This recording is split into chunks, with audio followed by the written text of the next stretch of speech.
Hey folks, this is Jason Lewis, the producer of the From the Shadows podcast. I just want to remind you about our website, FromTheShadowsPodcast.com. We have a Facebook page. We would appreciate it if you like and follow. Also, join our discussion group on Facebook called After the Shadows. We have a Twitter feed. Please follow us on Twitter. It can be found with @podcast_from. Follow us on Instagram @From the Shadows Podcast. We have a YouTube channel. Go to the search bar at YouTube and put From the Shadows Podcast, and please subscribe to that channel. We are also on the Odyssey Radio Network, and we can be found there at odyssey1.com. We're still on the traditional podcatchers that everybody loves to listen to us on. We get a lot of feedback, so please rate the podcast and communicate with whether you're on Spotify, Stitcher, TuneIn, Apple Podcasts, Podbean, or Google Podcasts. We're there, and we appreciate it when you leave comments for us. Well, that's all I have for you right now, folks, and thanks for being a part of the From the Shadows podcast family. So with that being said, let's get this episode started. Now I'm going to turn you over to your host, Shane Grove. Hey everyone, welcome to this sort of mini episode of From the Shadows podcast here. And joining me this morning is the super producer. I mean, really in our circle, he's a super producer. In other circles, we don't want to tell you what he's described as. Jason, how's it going this morning? Greetings, everybody. I'm doing good, thank you. Now we're kind of excited this morning to introduce our guest, who's doing something super cool, and we're just gonna bring him on, let him kind of talk about it a little bit. Mr. Michael Waddell, how you doing this morning, Michael? Not bad. Thank you guys so much for having me on. It's a pleasure, and I'm going to explain a little bit how I came across Michael. Michael is the, should I say, inventor, creator of a game called MetaZoo Cryptid Nation. Did I get that right? Yep, perfect. All right. And it's so, what we do on the podcast here is, we do a lot of social media stuff. And I came across this cool MetaZoo Instagram page. And so I'm checking it out, and I'm like, man, this guy is either a crazy person or he's a crazy genius. And I know there's a thin line that separates those two descriptions sometimes. But I reached out to him. We kind of had a little back and forth, and I figured out that this was something cool. That, I mean, our listeners are people who love cryptids, number one, and love everything that's kind of off the wall and mysterious. And I just thought that the concept of this game was pretty cool. So we invited Michael to come on, and Michael's here this morning to kind of give us a breakdown of what this game's all about, and how, if any of our listeners are interested, how they can go check it out and get involved, and So Michael, take it away, man. So thanks for the intro. Yeah, I've been wanting to create a game like this for a while, but it's kind of hard to find a subject matter that's like as culturally influential, or has the potential to be as culturally influential as something like Pokemon or Magic, right? And I think a lot of creators in the game board or trading card game industry kind of feel that way. They don't want to take it on because, when it comes to Magic the Gathering, Pokemon, Yu-Gi-Oh, they're kind of the industry titans, right? And we're certainly not claiming to be an industry titan, but, one of the cultural movements that I've been a part of for a long time, and that I feel is incredibly rich from a cultural sense, is the cryptid community, right? And it's not just the cryptid community; it's the paranormal community, it's the yokai community, it's all these things that have existed for hundreds, if not thousands of years in human culture, and have influenced it, but no one's really put it, I think, succinctly into a trading card form that kind of speaks to all those cultural influences in like a really cohesive way. So that's what I wanted to do with MetaZoo Cryptid Nation. And Cryptid Nation is just the first set. The second set that we're thinking about is likely going to be called Yokai Island, and it's going to be about yokai. And the kind of the reason why this was really cool is because immediately after kind of introducing the concept of putting a bunch of these cryptids into trading card form, a lot of artists on Instagram kind of latched on immediately. And a lot of them have been, creating Mothman fan art or Wendigo fan art or, even kind of more obscure ones like Sinkhole Sam. Like people love this stuff. And there's a huge kind of underground community of artists and people who are just fans of these creatures that a lot of them really believe exists, right? And I believe exists. And a lot of them are kind of local to where they are, so their hometown or their city. And so I was thinking about, in creating this, I don't really have to create that cultural influence with this game. It's already there. And if you think about it, as far as kind of the chase cards go, like what people are looking to get when they open the pack, it's going to be different for everyone because they're scattered throughout the U.S. and North America. And when we expand to other sets, like everyone has their own favorite cryptids or yokai, right? Yes. So it just seems like a really cool way of organizing all of these things that are already there into kind of a cohesive movement. And that's kind of what we see MetaZoo potentially becoming. So I can only relate this because I'm way older than you. Okay, you're just a young guy, so I can only relate this to, going to the drugstore and getting the 25-cent pack of baseball cards, and and I will admit it, I was a Cleveland Indians fan even in the 70s and 80s, and and looking for your favorite players from your favorite team, and that favorite player may have been like a local guy that went to your local high school, or your local college, right? And it has a special kind of connection to you as an individual.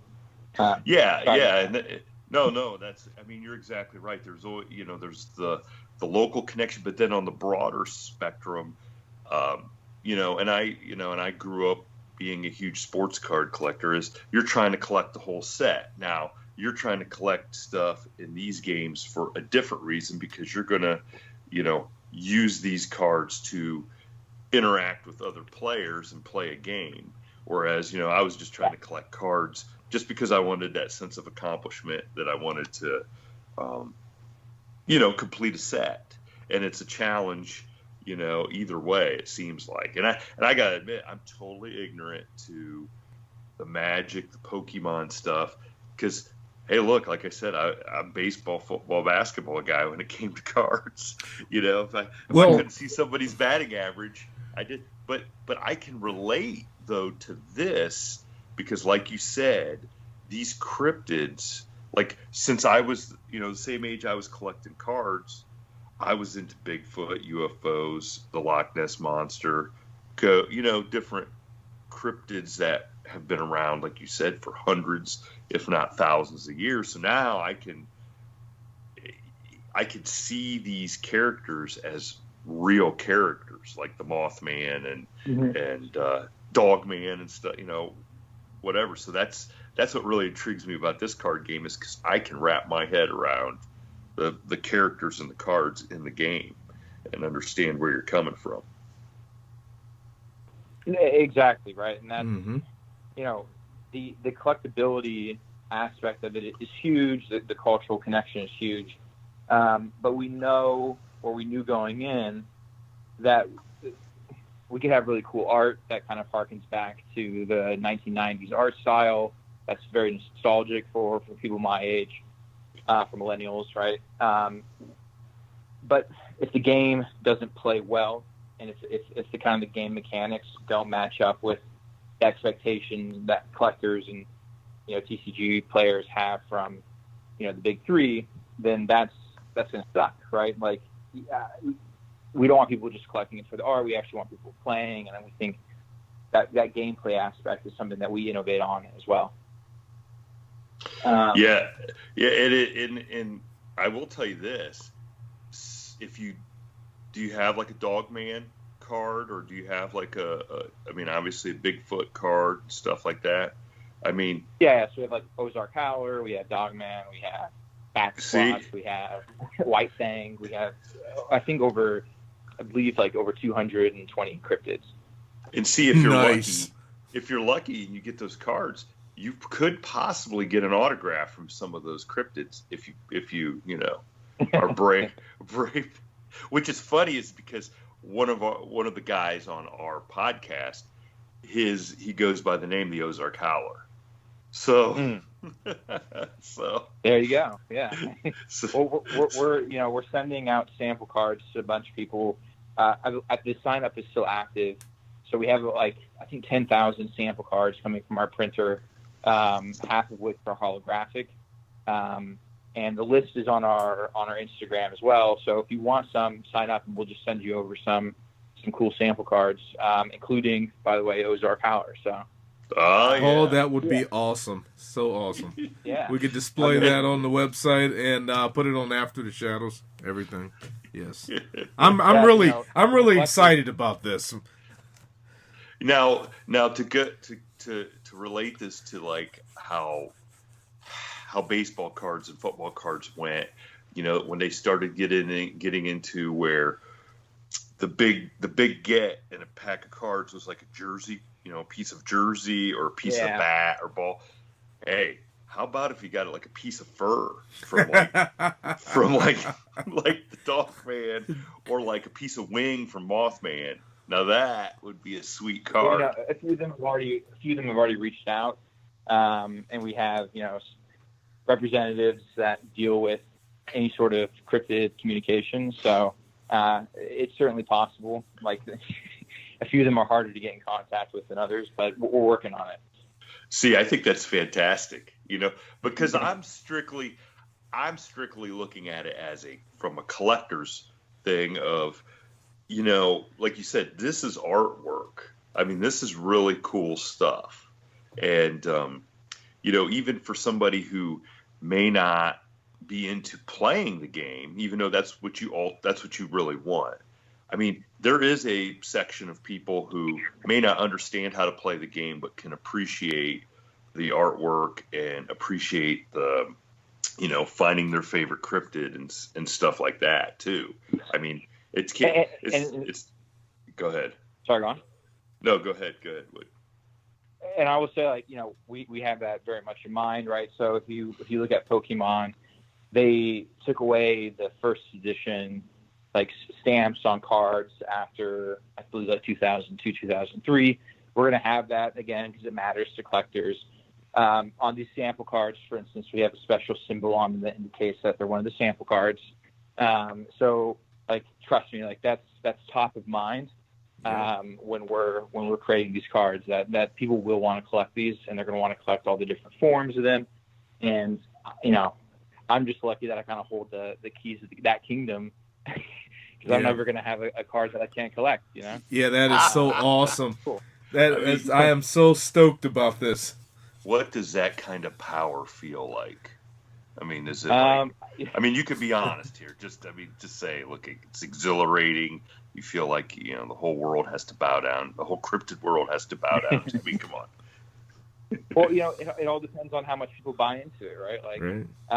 We're getting uncut sheets from the printer, and things like that are going to be collectible keepsakes that I was never able to really afford from things like Pokemon and Magic. And I'd be lying to say that wasn't kind of a motivating factor as well, is holding those keys to the kingdom.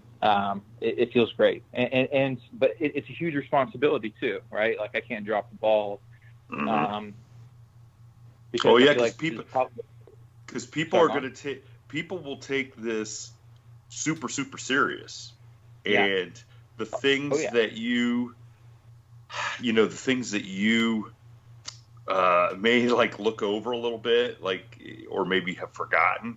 There's fans that will remind you of every little detail. Yeah, exactly. I mean, I've written the Cumberland. I was just gonna say, like, I've written a couple of books, and I have to constantly go back and keep in mind it's all fiction, and you're making it up as you go. You still have to go back because people call you out on, hey, this guy did that. Why is he now doing this? When it's like, oh my gosh, people. Okay. Well, they follow the continuity, Shane. Yeah. Well, I'm just saying it's kind of hard for the guy creating it to remember all this stuff. And it doesn't help that there are so many different ways of telling the story of some of these cryptids, right? Right. And there's ambiguity as to details, but like, I'll give you an example. So one of the things that we're adding to the cards, in addition to flavor text, is, and it's not going to be on all the sample cards because it's just there's debate around a lot of these cryptids as to where they were first seen, when they were first seen, and people feel ownership over them, right? So if I say that, a Wendigo is from a particular part of the U.S. and was first seen, in a particular location, and people are like, well, wait a second, like my local legend says this about that, and it also kind of introduces another tricky aspect to this, which is because of the cultural influence that a lot of these cryptids have, some of them have religious connotations, right? So if you look at things like skinwalkers, Wendigo, if you look at some of the more the cryptids that are connected to kind of Native American culture, we have some of them, but we kind of, in this first set, wanted to step back from that and say, well, wait a second, maybe it makes sense to kind of revisit a lot of these cryptids in a future set where we have the resources to make sure that we aren't, screwing up in terms of those finer details that, in the case of some of these Native American cryptids, really do matter. Mm-hmm. You make a great point with that because it is kind of fun. We talk about cryptids and to talk about the Bigfoot and Dogman and all that other and Mothman and sightings and did they really happen and how true some of these things may. But I've done research on like the skinwalkers with talking to some Native Americans, and I'll tell you, you hit the nail right on the head. I mean, this isn't like some made up like tourist attraction kind of story to draw somebody to an area. Those are real beliefs, everyday beliefs, to where some people in those cultures won't even speak of what is what they believe in for fear of because it's real life experiences that somebody in their family have had. So you're right on the mark with that for sure, because it means something it means something different to everybody, and then some of the stuff is rooted in a different place, a real different place. So that's fair. Now, I did see in reading and doing some research on the game and stuff that one of your favorite cryptids and one of your favorite is the Mothman Indrid Cold story. Okay, exactly. which is funny because we just did a couple weeks ago.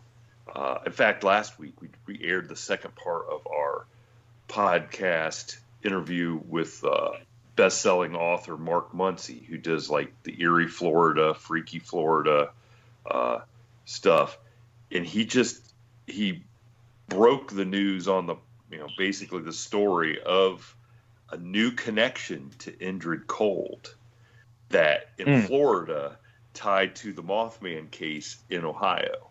So it may open up a whole new.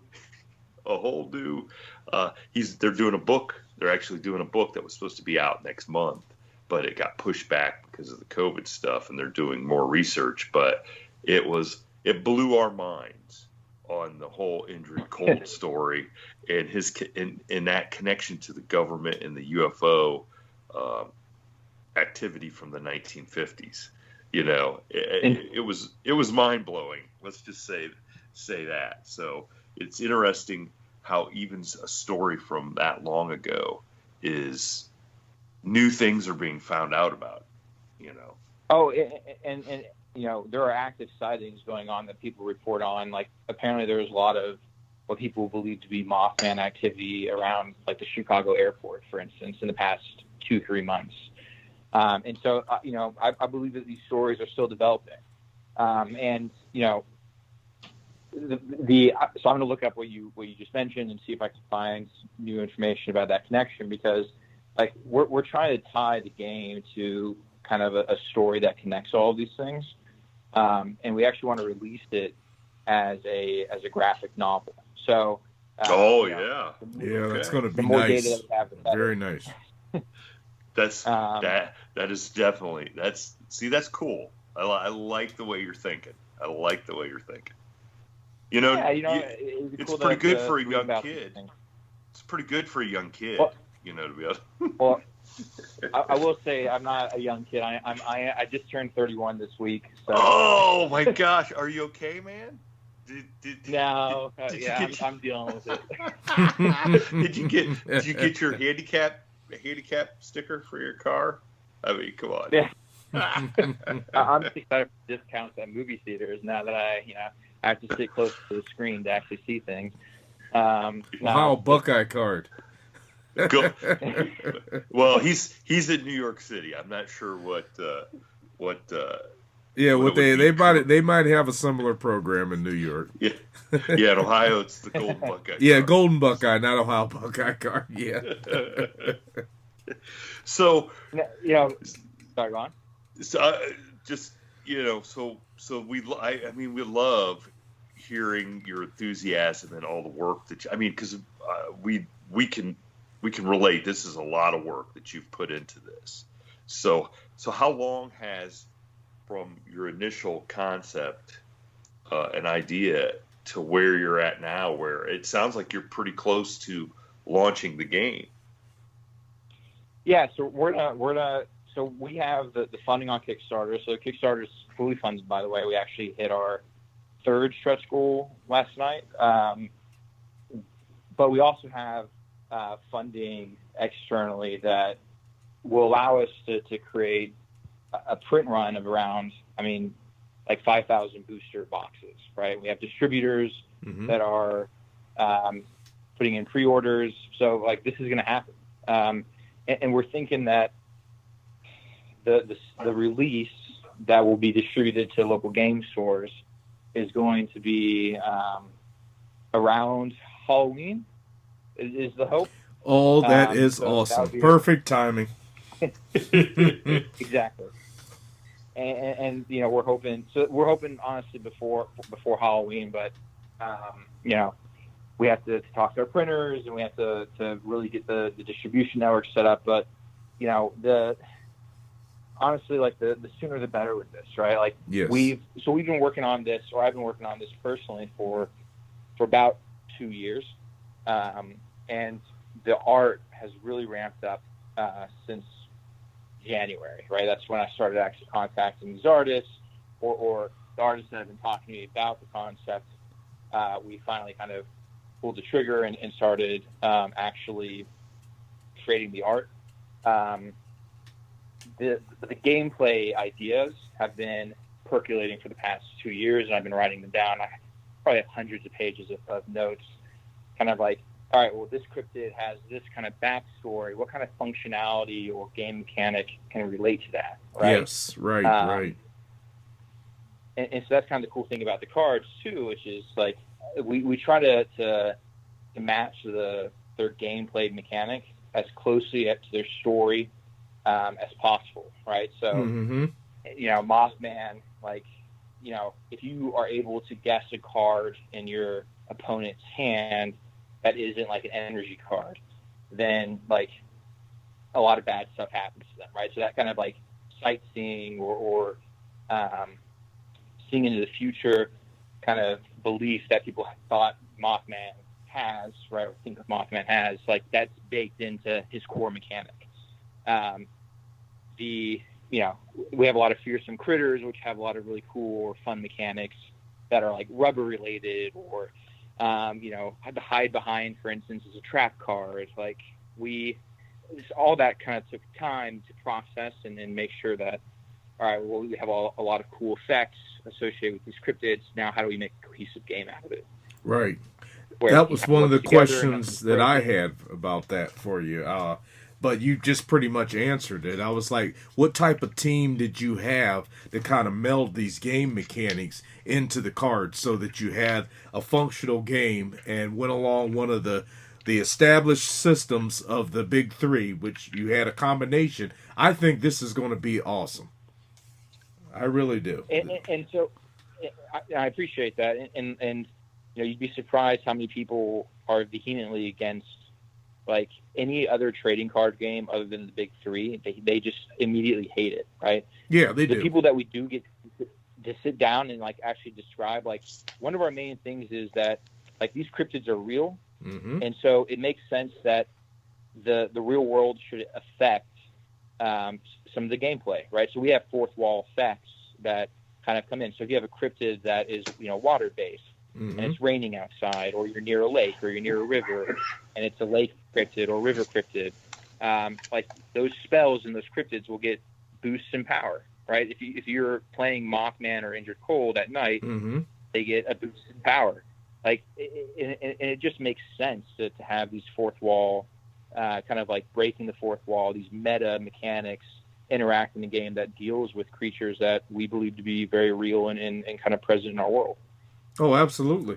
I mean, this is still going to be like a good deck building set. So you're gonna have people that are going to have the ultimate deck, and it's so many aspects to this game.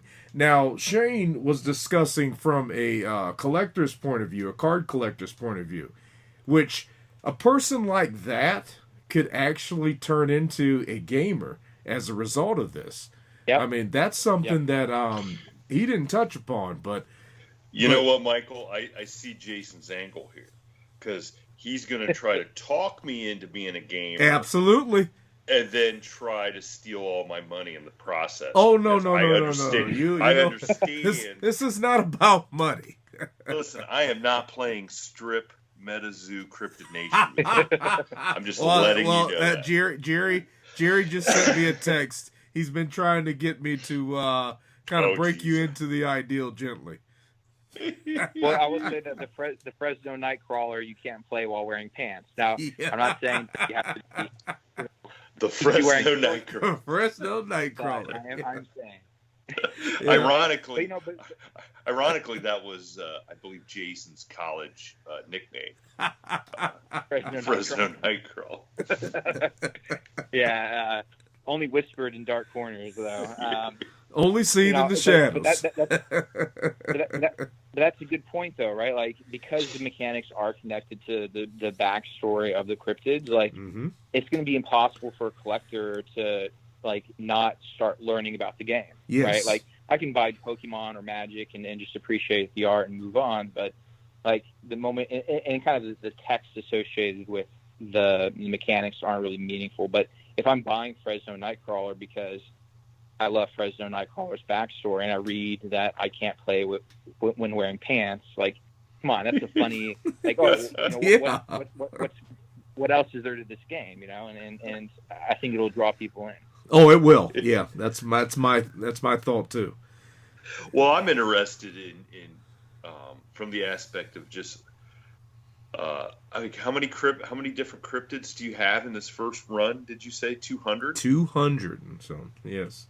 Yeah, so the total number of cards is 325. Like, we had more going into alpha testing. We had 100 alpha testers that really helped us whittle the card game down and kind of streamline things. But of those 325, around 225 of them or 220 are cryptids. So I'm just there's so many of them around the world. Well, yeah, I'm just curious to like, okay, what new cryptids and creatures are we going to discover that we haven't come across or heard of? And we do. This is like what we do a lot in our spare time. We're researching stories to go reach, have people on and talk, and to do stuff for our social media. So I know we haven't even scratched the surface in all the different regional type of cryptids. Then, if you're telling me that's the number of cards that you whittled it down to, I mean that's mind blowing. Like what we're going to discover is out there that we haven't even touched base on yet. Oh, absolutely. And this is just first edition, Shane. I mean, this thing is evolving. This is an evolving project here.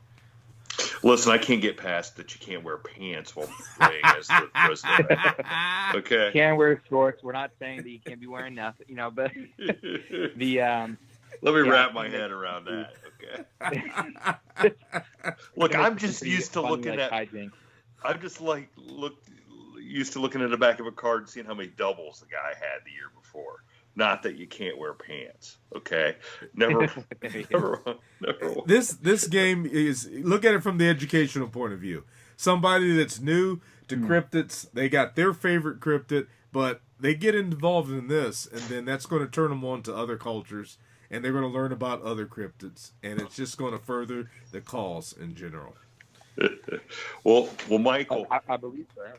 Yeah. Michael, give then. Okay, so we'll let you get rolling this morning because I know you're a busy dude. So give all of our listeners a little roadmap on how they can find out more about the game, find out more about what else is coming their way, and how they can get involved, and where they can buy the game, and what else to look for, and how they can kind of follow you guys and get updates and stuff.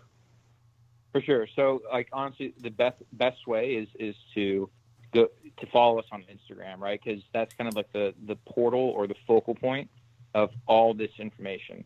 It's going to have our Kickstarter link. So we have 8 or 9 days left on the Kickstarter. It's going to have the sign-up links for getting sample cards.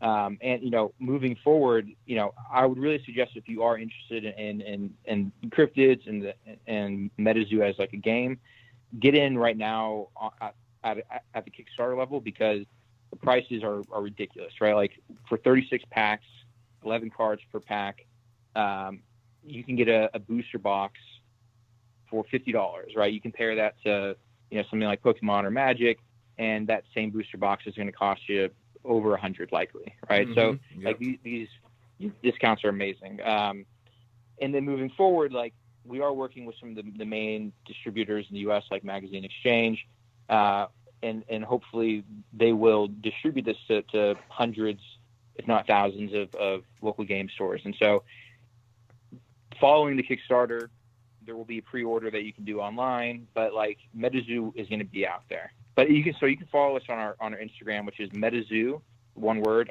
_games. And that's going to be the best place to buy things and just get information in general. Outstanding. Yes, and I'm looking forward to the special gold foil autographed edition of Jason, the producer from the Shadows, MetaZoo card. We will do that. If our fans demand it, we will definitely do it. Hey, and I am saying, like, so our sales guy, we are contacting podcasts with online stores. And so if you guys want to, have cards, we're more than likely to send you guys a few free booster boxes. And if you want to sign them and sell them on your store, that's cool too. That would be awesome. Yeah. Shane, we're going to have to make that happen.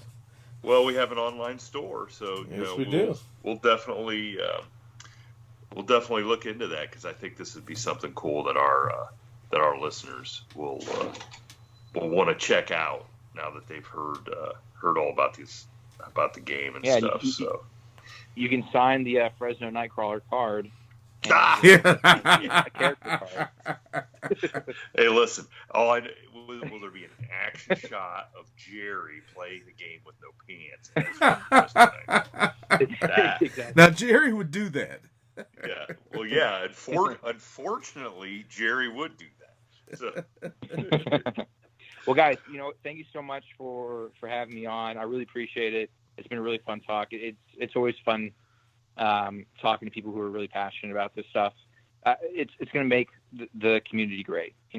The community is already here, right? So that's really the fantastic part. Yeah, you're definitely right. There is a really strong and passionate community when it comes to this subject, and I think this is just, this just adds to that another level to the community and people's hunger for knowledge and just to participate in this kind of thing. I think is going to strengthen the community. So our hats off to you, man. This is a great idea.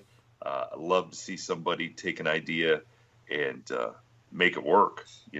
So, and if we can help out, we'll help out in any way we can, because we know that's the key, is just getting the info out there so people can get a hold of it and use the product. So we're all for it, man. This is great, and thank you so much for joining us this morning, and we're looking forward to seeing what else you come up with.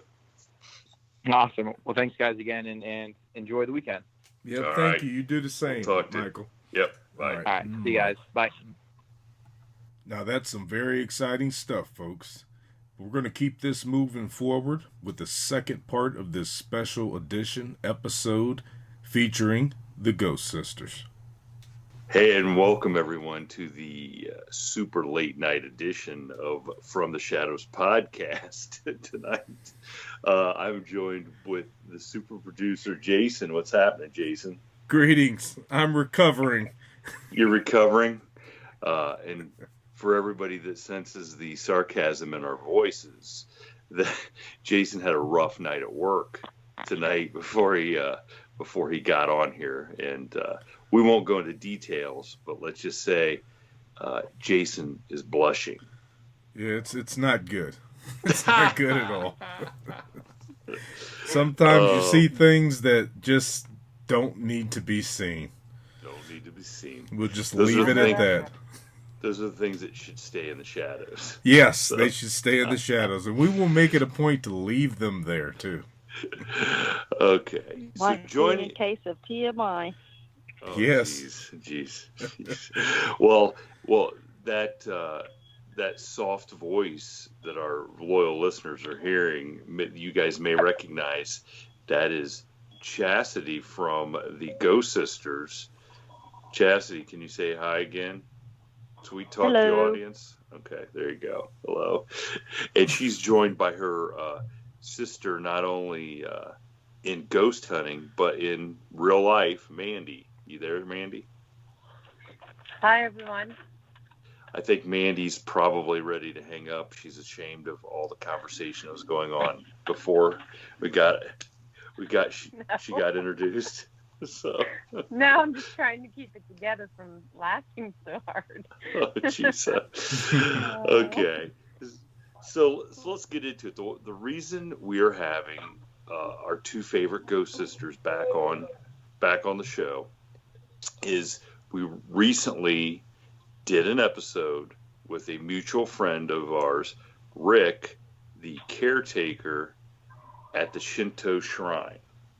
And Rick, it was an amazing interview we had with Rick. He told us some crazy stuff about the shrine, and in that interview, we were looking forward. He was looking forward to you guys coming down and doing an investigation down at the shrine. So we wanted to kind of reach out to you guys and get kind of an update of what happened down there, how your trip went, what you guys found. If you guys managed to be the first paranormal group to ever spend the night, just fill us in. Tell us what happened. Well, we ended up arriving in Bristol, Tennessee at the shrine. It was around 3 a.m. Now, talk about creepy, because it was like kind of on a dead end road. Now wait a second. You got there at 3 a.m? Yeah. You mean at the start of isn't that like the witching hour or whatever? Like, It sure is. Yeah. So tell me, Chastity's the one that made the arrangements for this trip, right? She wasn't thinking ahead. Okay. I just checked. Just check. Just check. So you get there at the worst possible hour in the middle of the night to get there. Oh yeah. Okay, this sounds like it's going to go fantastic. There's an old cemetery literally right across from the shrine. I mean, it's a skinny road, so it just looks like you could throw a stone at the graveyard. I mean, it was that close to the shrine. I mean, it was like maybe 6 feet away from his shrine. This graveyard was. That was creepy in itself. So, we pull in, and the caretaker and 2 members of the shrine, another man and a woman, were both there to greet us. And we get out and we go in, and as soon as we get out of the vehicle and get in there, we all 3 started feeling it's almost like you've been in a fun house. You feel like you're going to tip over. You're really off balance. I mean, the whole place, the energy was so strong that I can tell you I've never been in a place that had so much energy in my life. And there Cassidy, was no drinking all the way through. No. Okay. All right. I just checking, because that also, some people.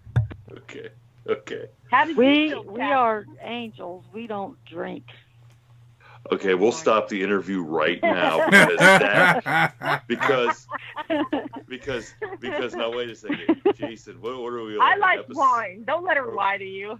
I was gonna say we were like on episode 90, and that is the craziest. That might be the craziest thing anybody's ever said. I'm just gonna throw it out.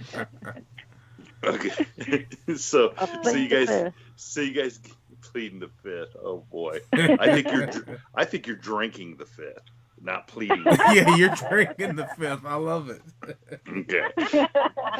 So the place is full of energy, going crazy. I mean, you guys know that as soon as you now, Mandy, you, for some of our listeners that may not be familiar with the Ghost Sisters, shame on you, and may have not heard the previous episode, but you kind of how would you describe to our listeners why you have a special, why you get this feeling like you are a? Well, I'm what you call a medium empath. Okay. I'm a very sensitive person, and I can pick up on spirit when they're around, for sure. And but it was almost like there was a different feeling from not just only spirit. There was something else going on. I can't tell you, I can't explain it. It was something like elemental or something. I don't know. It was too much energy. There's no way one place can have so much energy in it. And it wasn't just as soon as we get there, like it wore off or something. I mean, as soon as we all laid down to go to sleep, we were still feeling it. And my friend's a skeptic. And I'm like, what are you feeling? She's like, well, I do feel like I'm off balance. And then Chastity's like, yeah, I feel really off balance, really bad too. But when we went to sleep and woke up, I don't know. Chastity, were you still feeling it? Yeah, a little bit. Chastity, you're gonna have to turn it up a little bit, because I'm not feeling that you're feeling it. That's kind of but Chastity, I would ask you, because you're not quite as sensitive, right, as Mandy when it comes to sensing. Not as much as she is. But you have done. But I can usually sense. I can sense sometimes things around me. It depends on how strong the energy is. Okay, that's kind of why I wondered. You've been on so many investigations that you probably could tell the difference between some place that is active and some place that maybe not so much. And so you definitely knew something was happening. just in a different way. Oh yeah, for sure. And I mean, For sure. to be quite honest, from what I've heard, anywhere chastity is, it's happening anyway. So, I mean, that's just, I think that's just a general rule. So you guys get there at 3:00 in the morning. What's the first thing you guys aren't ready just to go to sleep. What do you guys? Heck yeah, we are. Oh, you are? We're going to bed. Oh, These what? girls were like, oh my gosh. We roll up. Okay. They're like, oh my gosh. Now this looks creepy. And it was actually pretty cool. I'm loving it. We're rolling up and seeing all this. I'm like, oh my gosh, I'm loving it. We get to these gates, and it's like walking into another time zone. It's like, what in the hell? You walk in, and it's like he has one side was for the dead, and then the other side was for the living. He had this big projector screen on the living side, and he had music playing and a Japanese bar and like a hangout area. I'm like looking around. I'm like, oh my God, this is pretty cool. But I just couldn't get over the feeling, And like I was saying, as soon as I woke up, I was still feeling it. I couldn't believe it. I probably looked like I was walking like I was drunk or something the whole time I was there. Every time I get up to walk, I was like real lightheaded, like off balance and stuff. And it just, you didn't get used to it. Usually I can walk into a place and feel it, and it doesn't linger on me. It lingered the whole time I was there, on me anyway. So you guys were able to walk into that joint the first night and just say, I'm going to sleep. We'll check it out in the morning. I have to say. No, we actually did a tour. Mandy were all the way there. Me and Candy's like lecturing Mandy. Do you know this guy? Do you know this dude? You're taking us to a strange place where we don't even know anybody. We're like, hey, what's going on here? Hey, listen. Look, we were freaking out. It's okay. I hate to say this, but I'm right there with you, Chastity. This was, when I'm heard about all this until I actually got to know Rick, I thought this was the beginning of a pretty good horror movie. Well, that's but when we got there, it was nice because he was very welcoming and he had another couple there, so it made us. We felt a little more comfortable. So, but still, it was a freaky idea coming to a place to stay where it's supposed to be scary and stuff. So the lady was there to greet us to make she us just feel got comfortable. Lucky. Oh, geez. So you guys get up the next morning and then you start investigating. What are some of the things that you guys did, and what's some of the stuff you guys experienced? We just got up and ate some breakfast. They had somebody come there and they made us some breakfast. He was talking to us about, I can't believe you guys come here by yourself. I could have been I could have been a murderer or something. Me and Candy told him, we're like, yeah, we was wondering the same thing, but we're glad that you handled it the way you did. But we didn't investigate right away. They had a chef that, was coming to cook for us. So we all got up. The first thing we did was started to get cleaned up because we wanted to be ready before the chef got there. So we get up and get ready, and next thing you know, they're coming with all this breakfast and everything, and we're all talking and drinking coffee.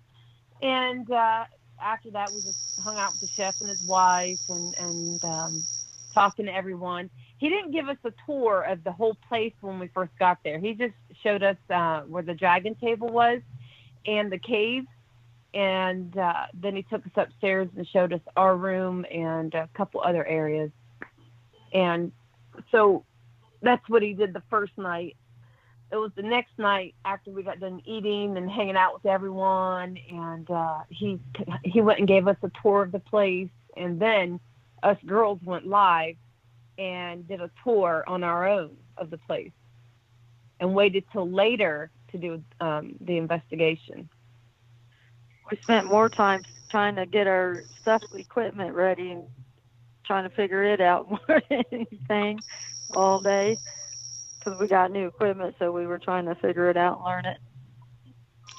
I was gonna say this doesn't sound very scary. I mean, you guys. I mean, I'm not. I mean, it sounds like a trip to the Holiday Inn, or well, let's get to the scary stuff. I want to hear the scary stuff. Well, that lady told us flat out. She said that we warned his uncle's here, and he likes to grope on women. So we were all freaking out that we might got groped on that night, but luckily we didn't. And then the lady. No, wait a second. By a spirit. By a spirit, Chastity. By a spirit, yeah. You have to explain that you guys are not getting groped by a live person. I want to say that by a spirit. We were upstairs the first night, and he was showing us our rooms. Well, actually, yeah, he showed us the room and then the kitchen, and I felt like something touched the back of me. I don't know if it was my leg or my butt, and then I'm like, what the heck? And then Chastity's like, yeah, I felt something touch my hair. And then that's when they started telling us it was probably his uncle who likes to grope women. He likes to mess with women's hair. They said he likes to mess with women's hair. Now that's what our show's all about. We want to hear that stuff. I mean, about the spirit, not about the. Well, we got cameras up on us too. We had cameras on us too when we were sleeping. We didn't have it the first night, but the second night we had cameras too. Well, Mandy thought she had it the first night, but she didn't have it set up right. It wasn't working. Oh boy. So you finally guys go live and you start doing some investigation. What's some of the stuff that you came across?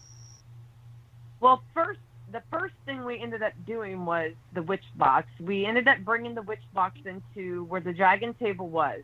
Oh my gosh, this just sounds like a terrible idea. Okay, go ahead. Oh, this sounds fantastic. Chastity and I take this witch box apart. It's like a puzzle, and Chastity's so nervous. She's like looking at me like, "Oh my God, Mandy, what are we doing?" What happens if you take the witch box apart and you can't get it back together again? Do you just kind of like put it together loosely and set it back up on the shelf and walk away? No, I leave that. I left the part of it being put together by the caretaker. Okay. I took it apart and I let him put it together. So you take the witch box apart. What happens? Well, I ended up doing a 10-minute spiritual writing, and I was trying to find out what the box wanted. And now when I do my writing, I'm connecting with all different types of energies around. It won't just be if there's something attached to the witch box. It could be anything around. And I started to get all kinds of communication. I had a weird name that came through. It was like a Japanese name, like Janise or something like that. And I kept getting help. I ended up getting another man's name came through. I think it was Darius or something. Then a lady came through, and she said she was 19 and she died in 1988, and her name was Sarah. And she's a hitchhiker. Yes. I didn't know anything about her, but they said that the caretaker told me there was a girl who was 19 who was murdered, and they didn't know what her name was, but they think she might have been killed on that property years ago, and she was hitchhiking. But she kept saying help. Which is funny, because when you told me that story after you got back, I had heard that story from the character from Rick. That was a story that he had heard himself, and it wasn't a story that he had told you ahead of time. It was just a story. It was a story in a conversation he and I had, and he was just relating some weird stuff that he had heard had happened on the property. Not that he knew. Not that he knew for a fact or anything that had just stuff that he had heard. And then when you told me that, I was like, okay, that's kind of weird. So it is. Well, anyway, I continued to ask what the box wanted, and it was just basically I just kept getting help. So anyway, after the 10 minutes of the writing, we ended up having the caretaker and one of the shrine members put the box back together. They ended up, I think they left the box there. We No, put they the box moved- back together, Mandy. Me and Candy put it back together because we. Oh, Yeah, Well, me the and shrine Candy put it member- back together. the shrine member and the caretaker moved it back to the inside the cave, and then us ladies ended up sitting around the dragon portal table, and I'll tell you what, they had LED lights above that dragon portal table, and the lights kept flickering. I don't understand why these white LED lights were flickering, but they kept flickering. I've never known LED lights to flicker, so it was odd, and they even said, "Yeah, that's odd." We did get some stuff that was coming through that our new equipment called the ink box. And what did it say, Chastity? Did it say help or Just kept saying help. We got help a lot. a woman? Some lady really needed This help, woman. and we got a kid's voice, a little child. Wow. Yeah, that's amazing. And then makes we you- had. It makes you wonder how much of that is tied to that story about the hitchhiker. You Well, know? we had That's Mandy. what we were saying. Well, what's creepiest is we had Mandy's haunted doll on the table, walked away, came back, and it was facing the other direction. At the same time, I heard a little girl, and I was like, Mandy, I heard a little kid. And No, Mandy's like, how I it hear it happened- too. Or, Listen, I got to be honest How with you. it If you're going to take a doll around with you as a haunted doll, you guys deserve whatever you get from the haunted doll. Okay? This is how it happened. Chastity's not telling that part right. How it happened was I had the doll sitting on the dragon portal table. I had it facing towards us, so that way if it was to turn, I would know somebody messed with it. So Chastity and I began packing up our equipment so it's ready for us to leave in the morning. And we're right by now, the way they have it set up, you got the dragon portal area, and then down the hall is the cave. So we're kind of like right there, it's that close. We're packing our stuff. All of a sudden, I hear a little girl, and I go, I hear something. Chastity goes, yeah, I hear a little girl. We look over on the table, and that's when we seen the doll had been turned completely around. So that's how it happened. So you guys never even left its presence and it had turned around. No, we were right there. And I was like, Chastity, that doll. But nobody we ran saw the it. river like- Nobody saw any Yeah, kind we of ran- movement or nothing. so No. we ran to Rick. were We're like, are you occupied recording in packing here? our stuff. And we had the camera in there, but he said he wasn't. I was like, dang it, that would have been good to get on camera. Oh yeah. Yeah. We So were we heard the mad little because that would girl. have been good. You hear the child, and then right as soon as you hear the child, that doll was turned around. That was creepy. Okay. But Okay. some other Okay. stuff that went on was we decided to go and have Chastity did the isolation in the room where all the mirrors are, and I forget what it's called. It begins with an S. It's where they have you sit down in front of a mirror, and you look into it, and your face is said to change. It's something that You didn't say Bloody Mary 3 times or Candyman or No. anything. Okay. All right. No, but that would have been a but good back in the idea. day- That's a back terrible in the day, the idea. psychiatrist That's a used to have the terrible patients sit idea. there. Come on. I would never do that. Chastity would. Oh But my gosh. anyway, they used it to have their patients sit there and stare until they've seen their faces change. It was like a psychological thing. So they had these candles up there and these old swords up there, Buddha-looking statues, just expensive haunted stuff. I mean, it was pretty cool. And every room was blocked off with these Japanese curtains. And Chastity, go ahead and tell him what happened with I don't know what happened with you when you went. Did you get anything? Well, I know when you were sitting in that mirror, there was something behind No, you. you. Did you get anything? I didn't get nothing. They don't like me. I don't know. They didn't do nothing to me. Oh, geez. Ow. If they only knew. How much you wanted to... Yeah. But they got Mandy. They sure did. You could Chastity see did everybody. 15 see. minutes. She was up there 15 I minutes. only sat there for 5 minutes. Mandy's like, oh, it's my turn. I want to do it. I feel like I need to do it. So I had to get up and let her do it. She wasn't And getting then no when activity, so. Well, not after 5 minutes. Hey, I was listen, like, if you guys listen, if you guys want to fight, we'll send you to your rooms. Okay. So Mandy, so you go into the Hall of Mirrors or the Room of Mirrors or whatever, and so what happened to you? I'm sitting there. Chastity took my phone so she could watch, and I had her phone on the live. The only equipment we brought up there was the Ovilus 5, and we had it sitting there. The 2 candles are lit, the curtains closed.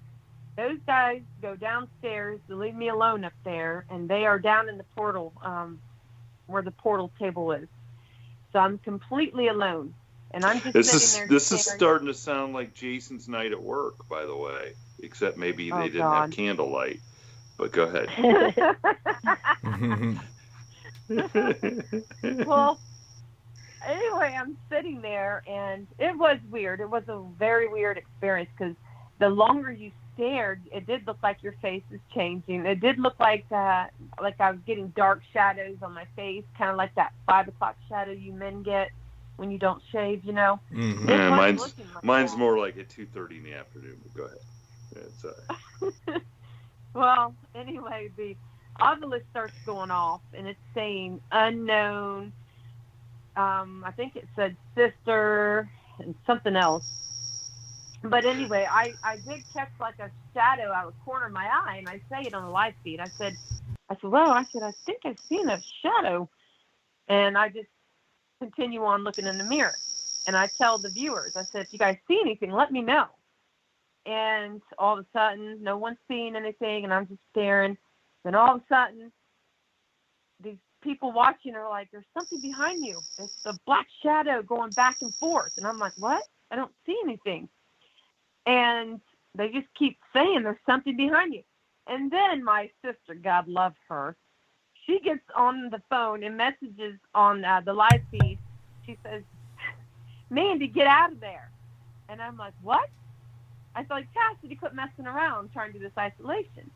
She goes, Mandy, I'm serious. There's something behind you.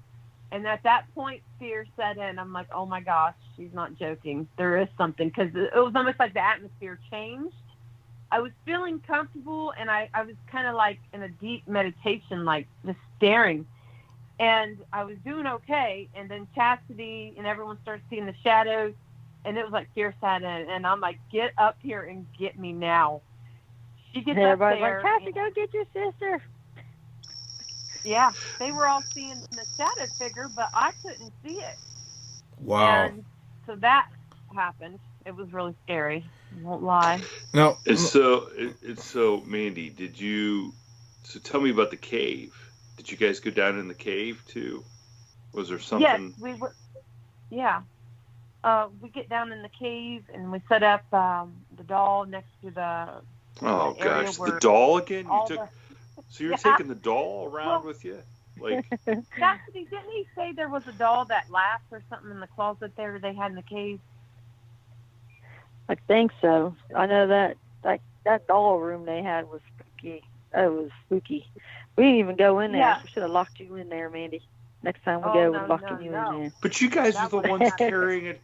You guys are the ones carrying a doll around. So we did find her sister in that closet. Oh my God.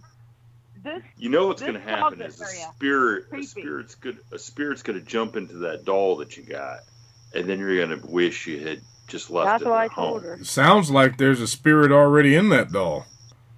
No, I think what's happening is I think the doll is a trigger, and and that's why you're taking it places, right? I mean, you're hoping. Okay. A trigger object. Yes. Yeah. It's not. I knew it's there was not already dolls. possessed. Yeah, it's not possessed, but if they keep messing around, it's going to be possessed. Well, they say there is a spirit attached to her. The lady who owned her died with her in her arms. By the way, to you guys and our listeners, if you haven't listened to the second part of our episode with Mark Muncie about Robert the doll, I strongly urge you to go listen to that before you start taking this doll around other places. Very strongly. Yeah. Yes. Go do some research on Robert the doll, then tell me how how you want to drag Raggedy Ann around. Check that out. Yeah. But so what happened down in the cave? Well, in the cave, you have an area that has a tree with these dolls hanging on there, and the one doll said to laugh. He had scary-looking masks in there, and they had the witches. That's where they kept the witches box, and there was just multiple things in there that was haunted, scary-looking things, and you just felt this energy inside that place, in that area. Well, I put the doll up against the door and put a K2 on her. I mean, as soon as the K2 turned on, it was going crazy. It wouldn't stop. And then we set up the REM pod and the geophone, and I think that was it. And Chastity, did you have your ink box going? I think you did. No, you had the app going, your app. And everything just wouldn't quit going off. Everything was going crazy. Them girls wouldn't do an isolation. They were too scared. Ooh, she's calling you. I did upstairs. She's calling you out. She wouldn't do it in the cave. So I was like, okay, you wanted to do it, I'll so do we it. let you. Yeah, pretty much.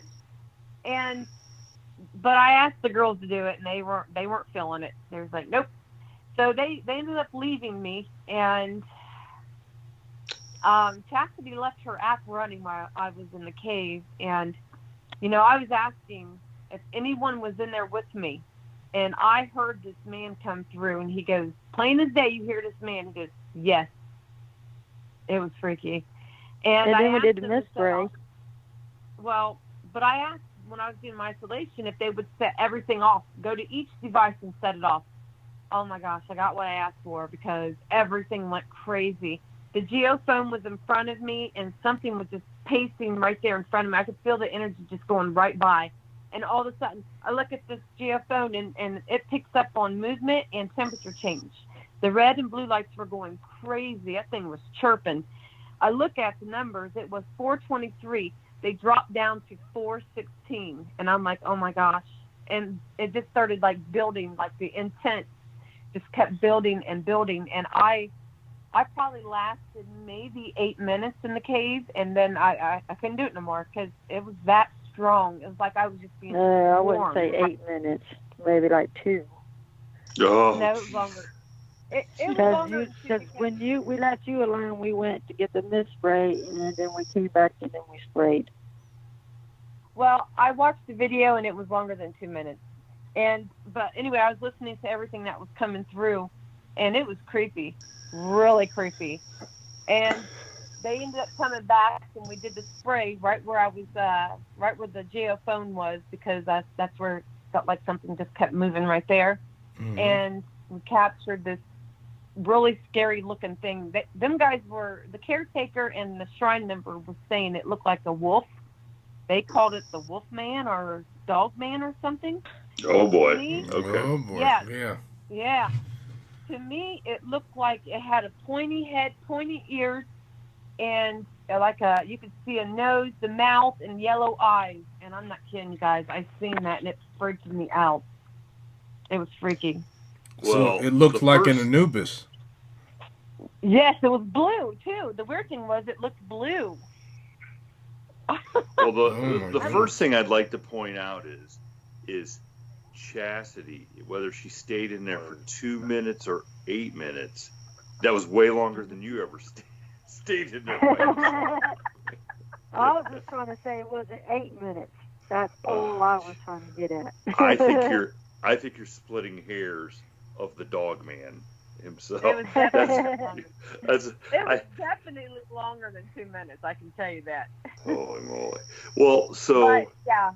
So what I want is so most everything you guys did live feeds, and it's on tape, and it's recorded, and so I don't want to give away everything that may have happened, because I think most of our listeners then can hear this little few minutes here of what you guys have said. And obviously there was a lot of activity. We want them then to go to your page and check out the videos that you guys did and see you guys in action. That's kind of what, so most every single one of these events except for what'd you guys say, the doll turning. Most everything else was on some sort of live feed you guys did, right? Yeah, we didn't get to investigate the one room, though, with the doll that had the hair that grew. We never got to investigate there. He didn't want us going by or taking any pictures of that room. She's the mother of but we the never got to shrine. investigate it there. Okay. She's called the mother of the shrine. The Okara, I believe, is what they call her. She has real hair that grows. And what? She's like, yes. What? That You didn't is know that? insane. Yeah, we check it out. Wow. Do next time This we go. doll, Okay. the doll's like 6 inches tall. It's only like 6 inches long, and it has real hair, black hair, and they said they've been keeping track of it, and the hair's been growing. Yeah, and I didn't tell you what else happened. I got scratched. You seen it, didn't you, Chastity? Remember looking on my legs, seeing those marks? It was like, I don't know, it was like 3 marks, but it wasn't like really like if you took your nails and scratched, but you could see outlining of 3 marks. And that happened after I picked up a sword. I probably well, now let's be honest. That ain't on my. Did you cut your leg with the sword? No. And you're just trying to blame it on spirit? No, come on. Well, it was weird because he had a sword, and the sword was said to have killed a lot of soldiers by they would slice them in the belly, and the sword was actually used for that, and it was actually said to be, I don't know if it's haunted or not, but I think it is. But he had it inside of a bone, an actual bone, and it looked like a casing, but it was made out of bone. And I'm like, oh wow, it had all these markings on it. I'm like, can I see that? She's like, yeah.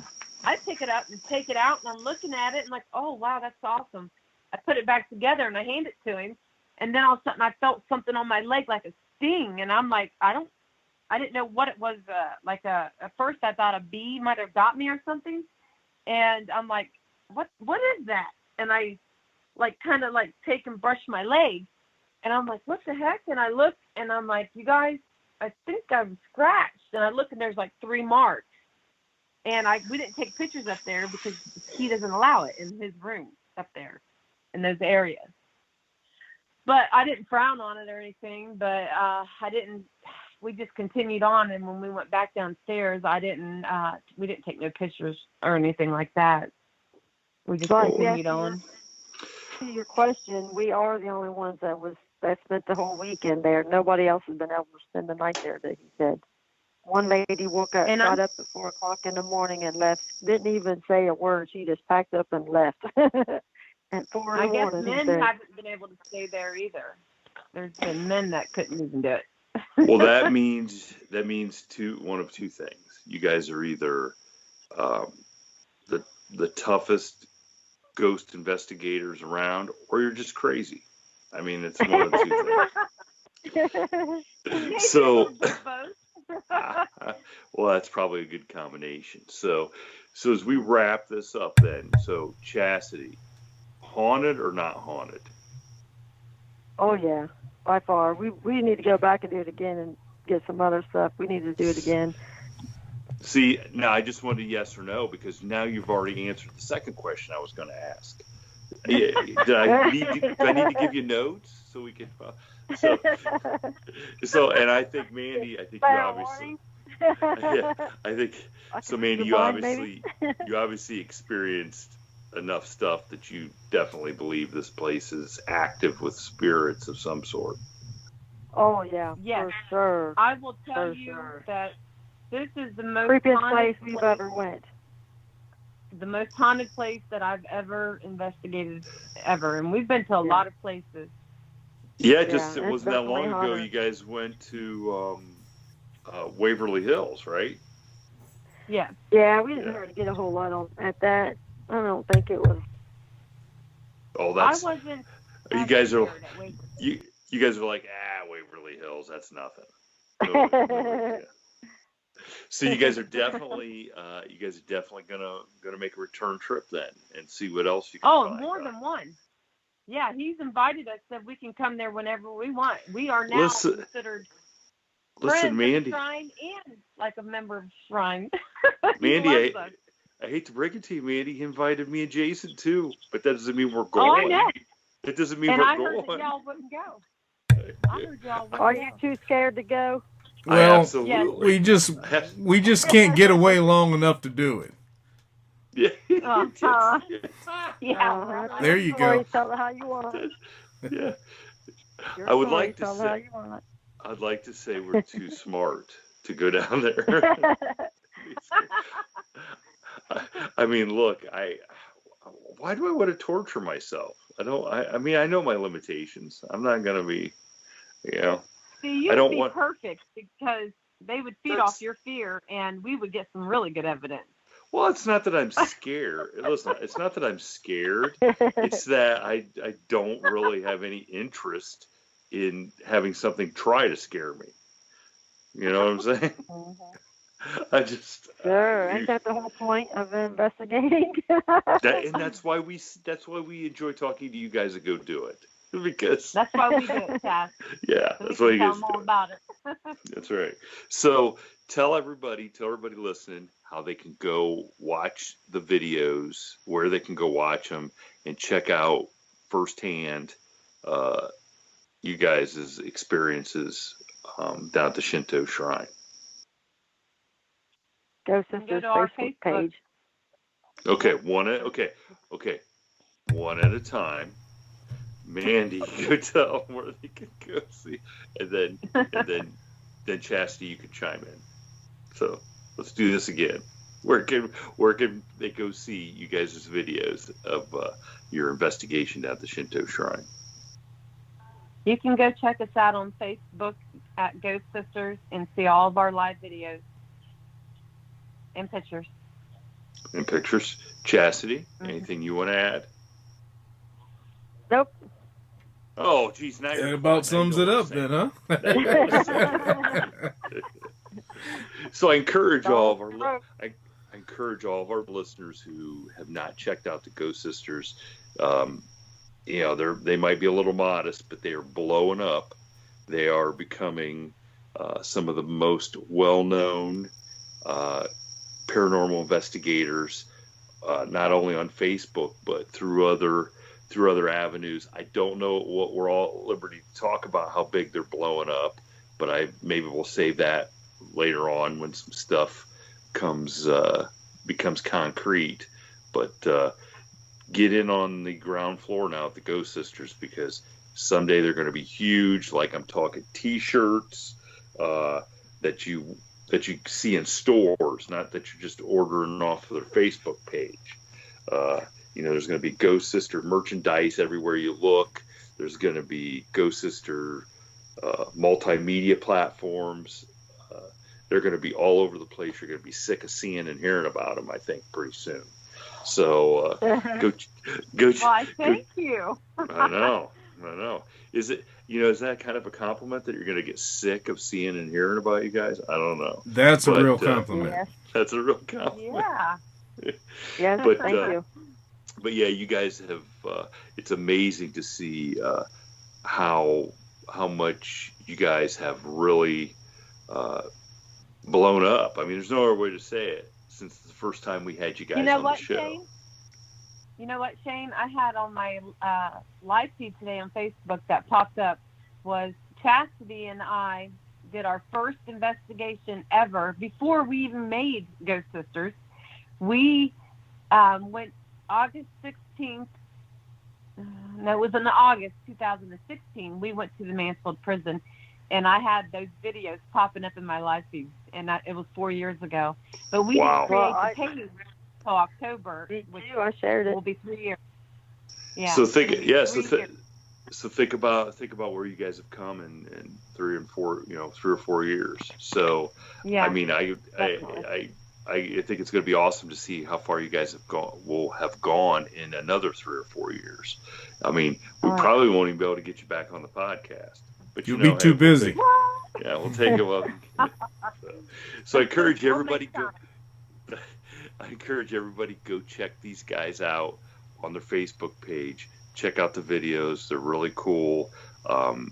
you know, I every once in a while when I have all the lights on and it's not too scary, I'll watch them while they're doing their live feed because it's very entertaining, and these guys are good. So I know Jason. I want to thank you guys for you're way past your bedtime tonight to come on with us. So we appreciate that. We appreciate that. Jason and I don't need any beauty sleep because it doesn't help us. It doesn't help. It's a futile task. Yeah.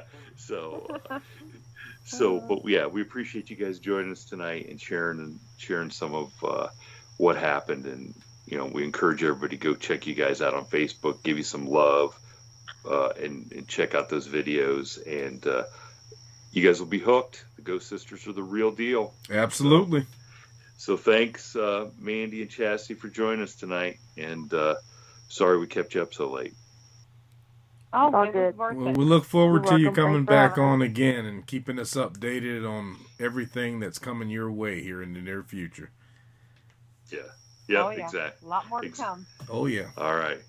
Well, thanks again, and we will catch you guys later. Have a good one. Yep. Take care. All right. All right. Bye. Bye, guys. Bye.